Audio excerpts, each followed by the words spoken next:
اس نے مردہ لڑکی کے ساتھ قبرستان کے اندر زنا کیا. اس جوان نے مردہ لڑکی کے ساتھ قبرستان میں زنا کیا. اور اس کے بعد جب وہ کہتا ہے آقا جب میں بدکاری کر چکا تو میں نے دیکھا وہ لڑکی کھڑی ہو گئی اور کھڑی ہو کر کہتی ہے بدبخت تو نے مجھے ناپاک کر دیا. ان مردوں کے درمیان کیا منہ لے کر میں رہوں گی, کیا منہ لے کر رہوں گی؟ تو نے مجھے ناپاک کیا, تو نے مجھے ناپاک کیا. خدا تجھے کبھی معاف نہ کرے, خدا تجھے کبھی معاف نہ کرے, خدا تجھے کبھی معاف نہ کرے. میں بھاگا, کفن اور لڑکی کو چھوڑ کے بھاگا.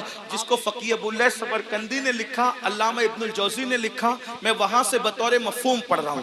سیدنا فاروق اعظم ایک مرتبہ رسول اللہ صلی اللہ علیہ وآلہ وسلم کے دربار میں آ رہے تھے, حاضری دے رہے تھے. دروازے پہ کیا دیکھا, ایک جوان ہے, خوبصورت جوان, جو کھاک اٹھاتا ہے اپنے سر پہ ڈالتا ہے, کھاک اٹھاتا ہے اپنے سر پہ ڈالتا ہے, روتا ہے, بلکتا ہے, آہیں بھرتا ہے. فاروق اعظم نے فرمایا رسول اللہ کی چوکھٹ پر یہ کام تم کر رہے ہو, کھاک اٹھا کے سر پہ ڈالتے ہو, روتے ہو, بلکتے ہو, آہیں بھرتے ہو, بات کیا ہے؟ تو فاروق اعظم سے اس جوان نے کہا اے میرے بھائی عمر, آقا کی بارگاہ میں حاضری دینا چاہتا ہوں لیکن ہمت نہیں ہے, حوصلہ نہیں ہے حاضری دینے کا, اس لیے میں یہ چاہتا ہوں کہ آپ اجازت لے لیں, آپ حضور سے عرض کر دیں کہ حضور مجھے اذن حضوری عطا کر دیں, حاضری کی اجازت عطا کر دیں تاکہ میں رسول اللہ کی بارگاہ میں حاضر ہو جاؤں. تو آقا علیہ السلام سے فاروق اعظم نے عرض کی آقا میرے ماں باپ آپ پہ قربان یا رسول اللہ, ایک جوان ہے چوکھٹ پہ بیٹھا ہے, سر پہ خاک ڈال رہا ہے آقا, اور وہ آپ کی بارگاہ میں حاضری دینا چاہتا ہے یا رسول اللہ, اگر آپ اجازت دے دیں تو وہ حاضر ہو جائیں. وہ جوان آ گیا. اب دھیان سے سننا, غور سے سننا. وہ جوان آیا, آنکھیں جھکی ہوئی تھی, آنکھوں سے آنسو بہ رہے تھے, مسلسل ٹپ ٹپ آنسو ٹپک رہے تھے, ندامت اور شرمندگی چہرے سے ظاہر تھی, سر جھکا ہوا تھا. آقا نے فرمایا اے جوان کیا ہوا؟ اس جوان نے عرض کیا یا رسول اللہ اتنی عرضی لے کر آیا ہوں کہ آپ میرے لیے دعا کر دیں کہ اللہ میری مغفرت کر دے, اللہ مجھے معاف کر دے, اللہ میری بخشش فرما دے. آقا نے فرمایا کیا ہوا؟ عرض کی آقا مجھ سے بہت بڑا جرم ہو گیا ہے, مجھ سے بہت بڑا گناہ ہو گیا ہے, میں بہت بڑا پاپی ہوں آقا میرے لیے دعا فرما دے. میرے کریم آقا نے فرمایا کیا گناہ ہوا یہ تو بتاؤ. اس نے عرض کی آقا شرم آتی ہے بتاتے ہوئے, ایسا گناہ ہو گیا ہے اب اس کا ذکر کرتے ہوئے شرم آتی ہے, بہت بڑا گناہ ہے آقا. کریم آقا نے فرمایا کیا تیرا گناہ زمین کی وسعتوں سے بڑا ہے؟ عرض کی ہاں آقا میرا گناہ زمین کی وسعتوں سے بڑا ہے. پھر فرمایا کیا تیرا گناہ آسمانوں سے بھی بڑا؟ عرض کی ہاں آقا میرا گناہ آسمانوں سے بھی بڑا ہے. کیا تیرا گناہ سمندر کی جھاگ سے بڑا ہے؟ ہاں آقا میرا گناہ سمندر کی جھاگ سے بڑا ہے. میرے کریم آقا نے پھر اس کو ذہن دیا. اب آقا توجہ کریں, آقا کیسے کریم ہے. آقا فرماتے ہیں کیا تیرا گناہ اللہ کی رحمت سے بھی بڑا ہے؟ تیرا گناہ اللہ کی رحمت سے بڑا ہے. اس نے سر جھکایا, خوب رویا اور روتے ہوئے کہا نہیں آقا میرا گناہ اللہ کی رحمت سے بڑا کبھی نہیں ہو سکتا, اللہ کی رحمت بہت بڑی ہے. اس وقت میرے کریم آقا نے فرمایا بتا کیا ہوا؟ اب وہ جوان کہتا ہے میں پھر معذرت چاہتے ہوئے حیا کے پردے میں تھوڑا سا کھل کر کے تاکہ سب کو بات سمجھ میں آئے. اس جوان نے کہا آقا بات اتنی ہے کہ میرے نفس نے مجھ پر غلبہ کیا اور میں جو ہے نفس کا غلام بن کر میں نے یہ کرتا تھا کہ میں جب بھی کوئی مر جاتا انتقال کر جاتا تو میں لوگوں کے کفن چراتا تھا, میں لوگوں کے کفن چوری کرتا تھا. اس زمانے میں کپڑا ہاتھ سے بنا جاتا تھا, کپڑوں کا قلت تھی تو لوگ کفن بھی چراتے تھے. آج شاید یہ گناہ دنیا میں نہیں ہوگا کفن چوری کا, کیونکہ کپڑا اتنا سستا ہو گیا, اتنی وافر مقدار میں ہو گیا کہ لوگ کوئی کفن وفن نہیں چراتے ہوں گے. آج یہ گناہ دنیا میں شاید نہیں ہوگا انشاءاللہ. لیکن بہرحال اس جوان نے عرض کی میرے آقا میں کفن چوری کرتا تھا اور پھر ایک قبر پر میں گیا کفن چوری کرنے, تو جیسی میں نے کفن نکالا خوبصورت سی لڑکی تھی. میں علامہ ارشد القادری کا سہارا لیتے ہوئے تھوڑا سا آپ کے دماغ میں بٹھانے کے لیے بات عرض کروں. اللہ اللہ, یعنی کہ بات یوں ہے کہ چاندنی رات تھی, قبرستان کا سناٹا تھا اور قبرستان میں میرے سوا کوئی نہیں تھا. چاند کی دودیا روشنی جو ہے وہ چھن چھن کر کے آ رہی تھی, قبروں پر پڑ رہی تھی. سکون تھا, سناٹا تھا, کیف و سرور کا ماحول تھا. میں نے تازہ سی قبر کھولی, کھولنے کے بعد میں نے جیسی لاش نکالی وہ کسی مرد کی لاش نہیں تھی, وہ کسی عورت کی لاش تھی. عورت میں بھی ایک دوشیزہ یعنی خوبصورت جوان کی لاش تھی. جیسے ہی میں نے کفن نکالا چاند کی دودیا روشنی اس کے خوبصورت جسم پہ پڑی اور وہ لڑکی اور خوبصورت دکھنے لگی. شیطان اور نفس نے مجھ پہ مکمل غلبہ کیا. اور مجھے جکڑ لیا, مجھے پکڑ لیا اور مجھ سے وہ کچھ کرا دیا, اب میں بیان نہیں کر سکتا.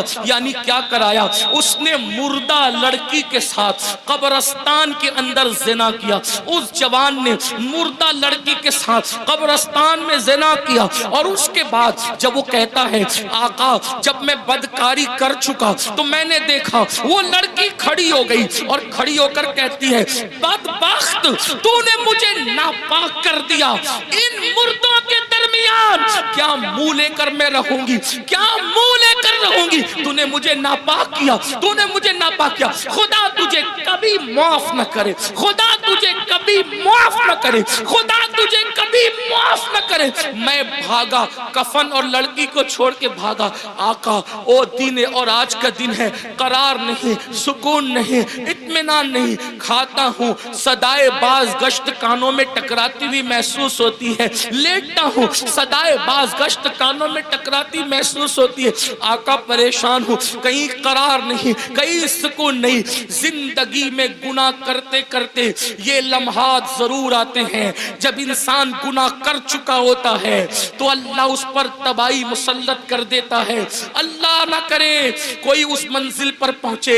اے میرے آقا کے غلاموں, میرے آقا کا نام لینے والوں, اس سے پہلے کہ یہ منزل آپ پر ہم پر آئے اللہ کی بارگاہ میں رجوع ہو جاؤ, گڑ گڑا جاؤ. حضرت ذوالنون مصری کہتے ہیں اللہ کے یہاں آنا کیسے آنا, طریقہ بتاتے ہیں. حضرت ذوالنون مصری طریقہ کیسے آنا, ایسے آنا جیسے بچہ ماں کے یہاں آتا ہے. کیسے آتا ہے؟ ماں سے لپٹتا ہے, ماں کہتی ہے ہٹ. ذوالنون مصری کا انداز صوفیہ نے اسی طریقے سے دین سمجھا. حالانکہ اللہ کی ذات تمثیل سے پاک ہے. کہتی ہیں اللہ کے یہاں ہو ایسے ہو جیسے بچہ ماں کے. ماں کیا پیار کر سکتی ہے, وہ تو 70 ماؤں سے زیادہ, کروڑوں ماؤں سے زیادہ وہ پیار کرتا ہے. کہتے ہیں ذوالنون بچہ ماں کے پاس آتا ہے, ماں کہتی ہے ہٹ, پھر وہ آ کے لپٹتا ہے. ماں کہتی ہے ہٹنا, پھر وہ آ کے لپٹتا ہے. ارے چھوڑ, پھر لپٹ. جب لپٹتا ہے ماں کی ممتا اس کو سینے سے لگا ہی لیتی ہے. بلا تمثیل اللہ کے بندو, ماں کا پیار کوئی حیثیت نہیں رکھتا. میرا اللہ اتنا پیار کرتا. وہ جوان کہتا ہے سکون نہیں ہے آقا, قرار نہیں ہے آقا. میرے کریم آقا کہتے ہیں کہ جو جتنا علم والا ہوگا وہ اتنا اللہ سے ڈرے گا, جو اللہ کا جتنا قریبی ہوگا اتنا اللہ سے ڈرے گا. جیسے اس نے کہا میں نے زنا کیا مردے کے ساتھ, ایسے حضور علیہ السلام نے کہا جلدی باہر نکل, ہے جوان جلدی نکل, مجھے ڈر لگتا ہے تیری وجہ سے آگ نہ برس. کچھ لوگ یہ روایت پڑھتے ہوئے کہتے ہیں حضور نے بھگا دیا. نہیں, حضور نے اس کو نفرت کی وجہ سے نہیں بھگایا, حضور نے اللہ کی خشیت کی وجہ سے اس کو کہا جلدی نکل. ورنہ وہاں تو شان یہ چور حاکم سے چھپا کرتے ہیں یا اس کے خلاف, تیرے دامن میں چھپے چور انوکھا تیرا. اس عطے دی ہے خدا نے دامن محبوب کو, جرم کھلتے جائیں گے اور وہ چھپاتے جائیں گے. آپ روتے جائیں گے, ہم کو ہنساتے جائیں گے. آقا نے کہا جلدی نکل جوان, آگ نہ برس پڑے, جلدی نکل. وہ جوان نکل گیا. اب اس کا رونا, آہیں بھرنا, گڑ گڑانا اور بڑھ گیا. آنکھ سر پہ خاک ڈال.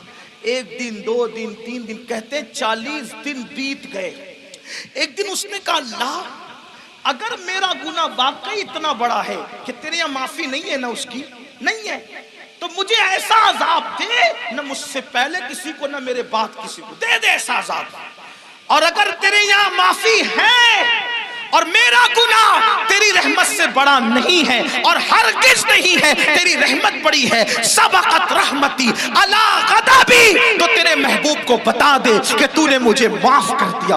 بس اتنا کہنا تھا کہ بلبل سدرا جبریل امین آئے اور آقا کو سلام پیش کیا. عرض کی آقا کیا حال ہے اس زانی کا؟ آقا نے کہا دیکھو جبریل کیا کیا اس نے.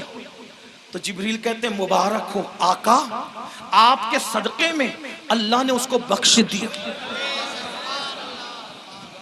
اس کفن چور کو معاف کر دیا, اس نے توبہ کری, آپ کے صدقے میں بخش دیا. آقا نے کہا اس کی معافی ہو گئی. کہا حضور صرف اس کی معافی نہیں ہوئی بلکہ اللہ نے فرمایا محبوب کی امت سے پیار اتنا ہے کہ محبوب کو جا کے بتا بتا دو اگر اس کفن چور سے بھی بڑھ کر کوئی گناہ کرے گا اور سچی توبہ کرے گا اللہ کا وعدہ ہے اللہ اس کو بھی معاف کر دے گا۔ اے میری قوم کے جوانوں، اس مجمع میں ایسا کوئی کفن چور والا معاملہ نہیں ہے، جب اللہ اس کو معاف کر سکتا ہے ہمیں بھی کرے۔ یہ سادات علماء نائبین رسول آل رسول اور پھر صاحب مزار ہے، کیا سچی توبہ کر نہیں سکتے ہم لوگ؟ بولو نہیں کر سکتے؟ کر سکتے ہیں نا؟